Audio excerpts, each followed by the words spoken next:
Donc voilà, vous avez un feu d'artifice. Oui. Donc je vais fermer celui-là qui était le feu d'artifice qui avait été fait sur base de la couche rouge. Je vais quand même l'enregistrer, comme ça vous avez ça dans vos archives, puisque je vais vous refiler aussi les documents que je crée. Donc c'est écrêtage par couche rouge dans ce cas-ci. Et celui-là, c'est écrêtage par couche verte.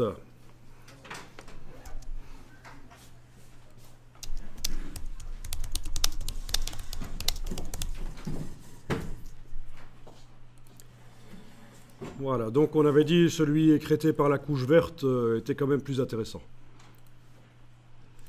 Ça, je vais enregistrer aussi pour vos archives.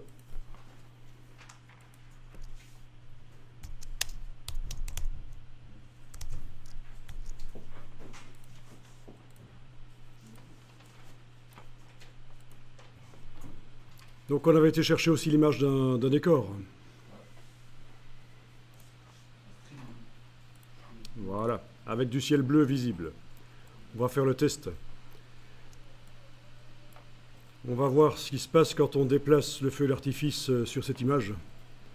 Alors allez-y, outil de déplacement. On déplace le feu d'artifice.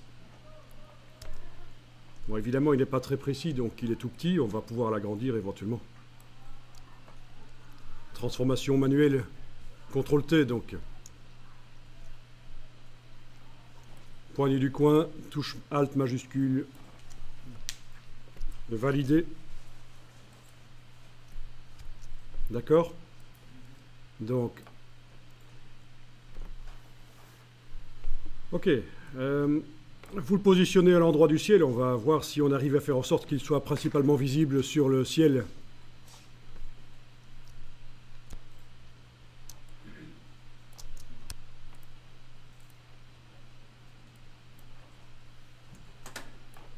Alors, est-ce que quelqu'un n'arrive pas à obtenir ça, le feu d'artifice sur l'image?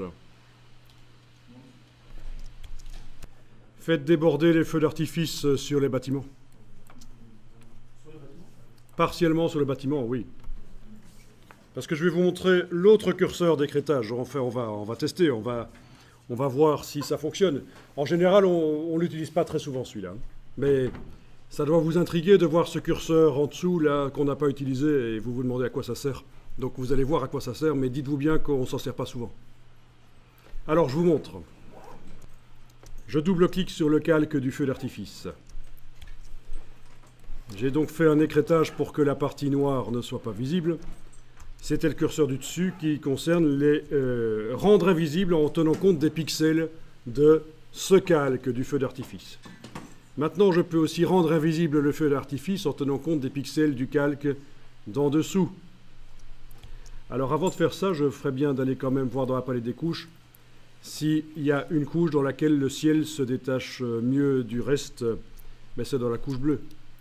Il est quand même plus blanc dans la couche bleue que dans la couche rouge et verte, le ciel. Logique, hein, il y a beaucoup de lumière bleue.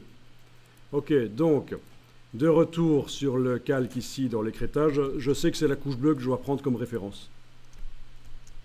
Comparaison sur bleu, calque du dessous. Voilà, ça fonctionne relativement. Quand on bouge le curseur ici en bas, on devrait remarquer qu'à l'endroit des bâtiments, le feu d'artifice disparaît. Vous remarquez ça? Ça ne marche pas nickel ici parce que les bâtiments sont assez bleus. Mais si vous trouvez une autre photo dans laquelle les bâtiments sont moins bleus et le ciel plus bleu, ça fonctionnera mieux. En tout cas, c'est ça le curseur d'en bas.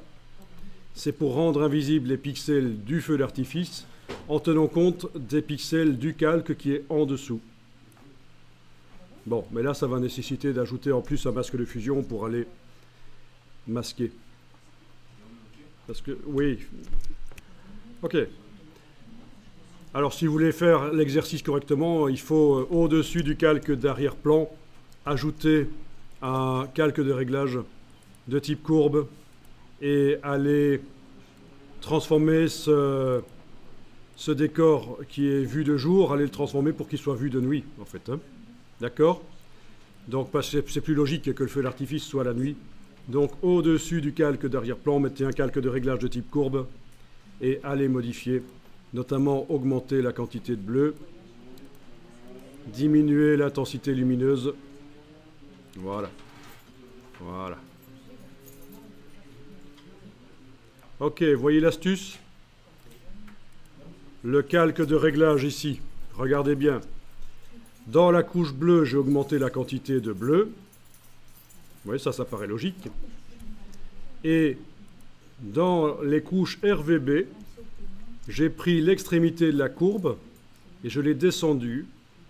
Et il faut que je réfléchisse en regardant ici la gamme de gris verticale. La partie la plus claire de ce calque va avoir, par exemple, cette intensité-là, quand j'amène ici. Donc c'est comme ça que vous pourrez transformer une scène de jour en scène de nuit, éventuellement. Vous n'allez pas vous en sortir juste en bougeant des points qui sont entre les deux extrémités. Il va falloir prendre une extrémité et vraiment redéfinir l'intensité des parties les plus claires. Ok. Bon, du coup, l'écrêtage sur le feu d'artifice doit être revu.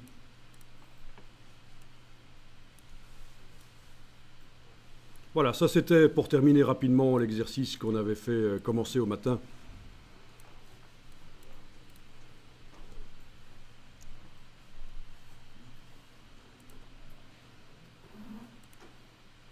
Ok. En mode superposition, oui, ça donne pas mal aussi, hein, le feu d'artifice, au lieu du mode normal.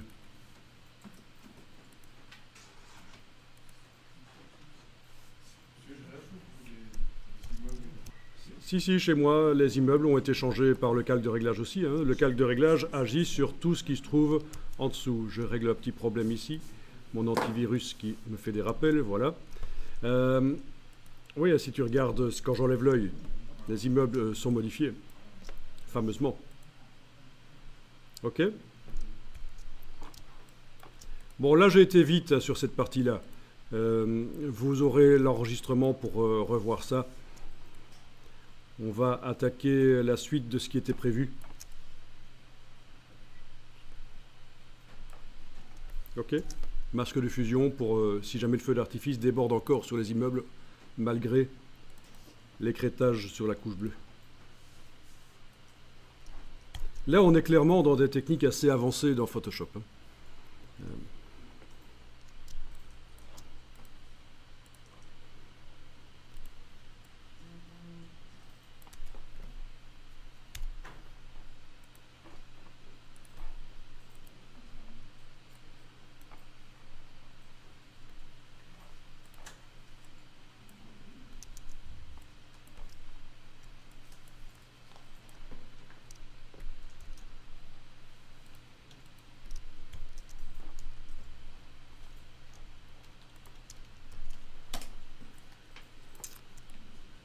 Et donc franchement, je vous le dis, vous n'allez pas utiliser souvent la fonction le curseur du bas. Vous n'allez pas souvent devoir l'utiliser. Mais maintenant, vous savez à quoi il correspond. Rendre invisible un calque en fonction de la luminosité du calque qui se trouve en dessous.